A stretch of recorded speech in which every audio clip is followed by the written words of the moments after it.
Magandang araw sa ating mga viewers. Welcome sa Delmas Garden. Ngayong araw, pag-usapan natin yung tungkol sa mga leaves propagation. Ngayon, ipakita ko sa inyo yung mga na-discover ko na mga dahon na nabubuhay pala kahit dahon lang siya.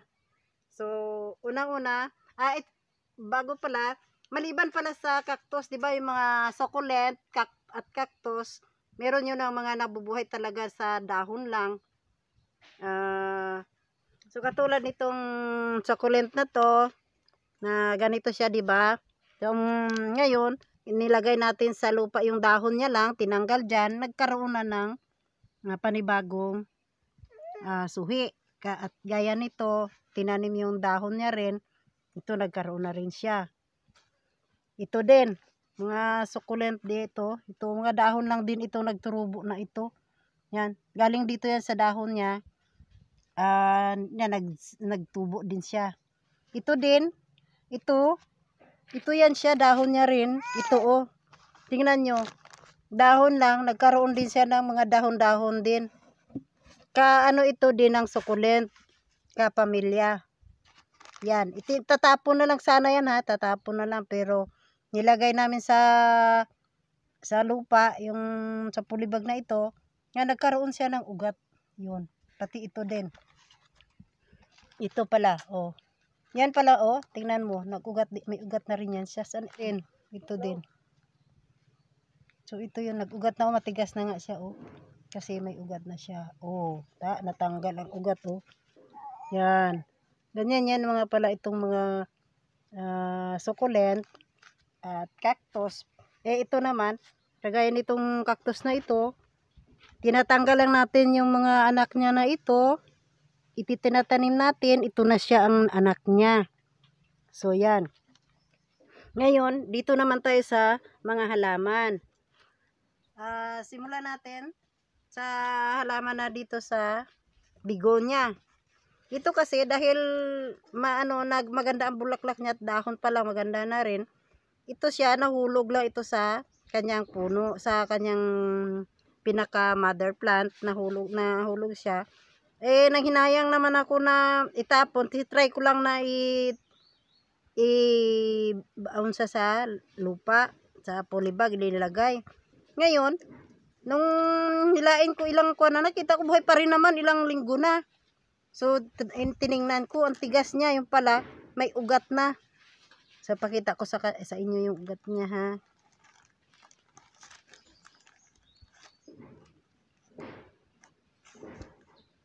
Yan, di ba? Nag-ugat. May ugat na siya. So, kayo kung may mga kayo, yung para dumami din na mabilis yung mga bigonia nyo. Pero yung ibang bigonia, hindi ko pa na-try. Dito pa lang, tinatry ko pa lang na pala nabubuhay. So, ito yun siya. Balik natin ha. Kasi, sayang naman din. Yun. So, dito din. Ito rin. Itong dry Meopsis. Ito siya. Nalaglag din ito kasi parang napunit na siya sa puno dahil masyado siya makapal. Nahulog ito siya sa puno. Ngayon, nilagay ko rin sa lupa. Ngayon, tingnan nyo yung niya, may ugat na rin ito. Nagkakaugat din. So, yan na ha, ugat niya. Tapos, mayroon na siyang nagsuhi na siya, Nagkakaroon na siya ng suhi. So, katulad na yan ito. Ito na yun. Ito na yung dahon na nag-ugat na. Nagkaroon na siya ng suhi. Hindi na natin tatanggalin kasi sayang naman din, may suhi na siya. Basta tandaan nyo yung mga kaklase ng ganito na mga halaman. May bulaklak din yan pero maliliit lang. Nabubuhay lang pala kahit sa dahon ng itatanim mo, kahit wala yung may ugat talaga. Kahit dahon na lang. Ito din. Diba madali lang pala ito padamihin. Upang putol-putulin mo lang yon. Tapos lagay mo lang sa lupa. Nagkakaugat din. Yan. Ito yung snake plant. Yan. Tingnan mo, ang dami nila dyan. May mga ugat na yan. Yan, ganito pala magpadami ng snake plant. Yan. Ito din. Ito din, hindi ko pa alam ang pangalan nito. Ano yun na kagaya rito pala? Yung dahon niya, tingnan nyo, oh. Meron na dito may ugat na. Ito ba yun? Bago. Ito. Yan. Yan, ito ha. Yan, ito yan siya. Ito yun siya ang may bulaklak. Ito yung bulaklak niya, oh. Yan. Ito pala kahit gulang na, magulang na siya, huwag lang natin itapon. Para gusto nating dumami, ilagay lang natin sa lupa. Tapos pag may ugat na, saka natin i-transplant sa polybag talaga. Yan. Ang kagaya nito, may ugat na rin ito. Kasi nung inano doon, nilagay sa lupa. Tapos binunot ko, sabi ko ba't hindi pa rin namatay? Binunot ko yung palang tigas niya kaya may ugat na pala. Ayun o. Yan. Ganyan pala. Mabilis pala magpadami sa mga ganitong klase ng halaman na hindi na kailangan yung antayin natin na magkaugat o magkasuhi. I-try na lang natin yung mga dahon. Ito din. Ito din. Kalahi din ito yata ng katakataka. Ano pa nga isa? Sukulent. Parang may pamilya ba siya ganun? Ito para dahon din niya. Madali din magpabuhay nito. O, kagaya nito. Ito, may ugat na ito. Kita nyo yan? Ugat niya na yan, oh. O, katulad nito. Kahit nga wala bulaklak, minsan puro lang siya puti. Ito, puro dilaw ang lumalabas. So, ang ganda na rin tignan na parang barricaded siya. Tapos, ang bulaklak nito kulay pula. So, ito na yun siya. Inano lang namin siya. Inilagay lang din sa lupa. Inbintuhan lang. Ito, try pa lang ito. Wala pa ito. Yung bigonya din ito na ibang klase. Ibang klase ito ng bigonya. Na-try na lang namin. Yung mamang ko, nagkuha doon ng halaman niya. So, nandito na.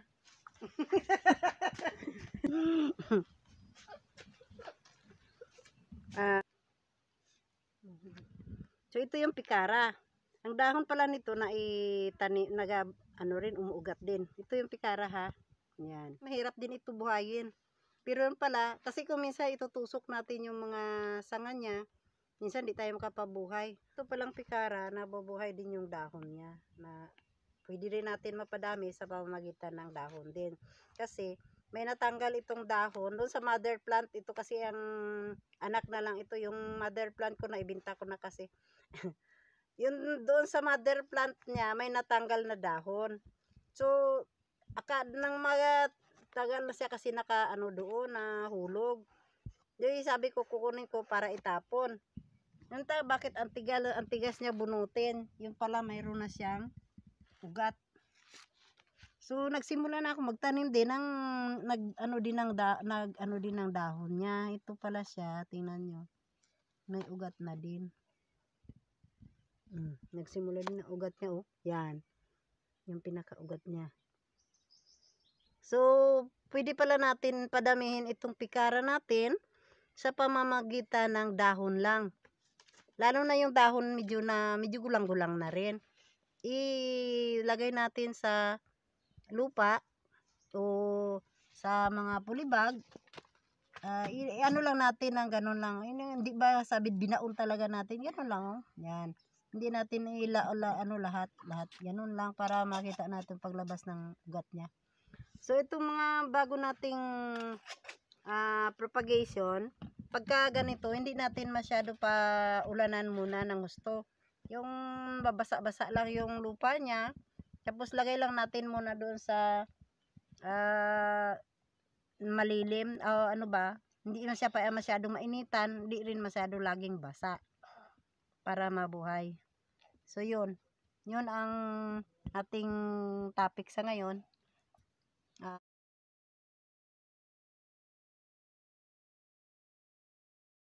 Bago pala tayo magtapos, mayroon akong i-shout out kay Ma'am Ninita Lansalon.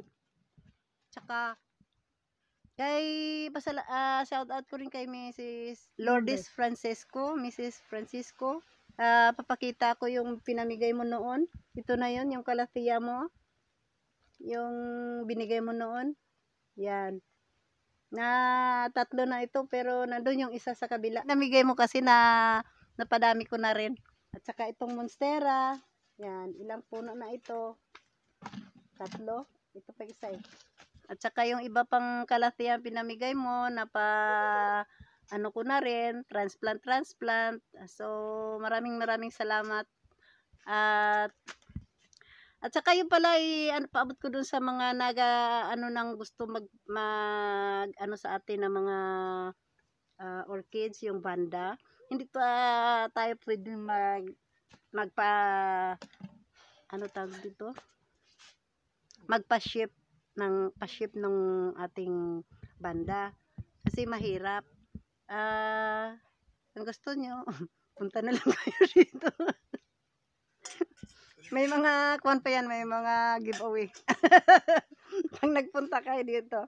So hanggang dito na lang. Maraming salamat. Ay, ito pa pala bago ang lahat ipakita ko, ano ko muna, pa-shoutout ko muna itong aking makulit na apo. Huwag nyo rin kaligtaan ano yung channel niya. No, sige na, ano mo ang channel mo?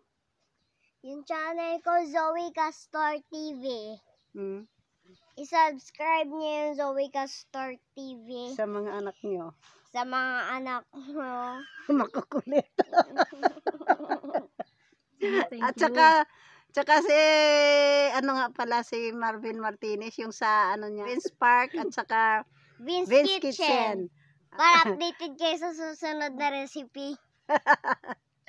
Sana marami kayong natutunan sa video na ito. Huwag kalimutan mag-like, comment, and subscribe. I-click nyo na ang notification bell para updated sa susunod na ating video. Bye!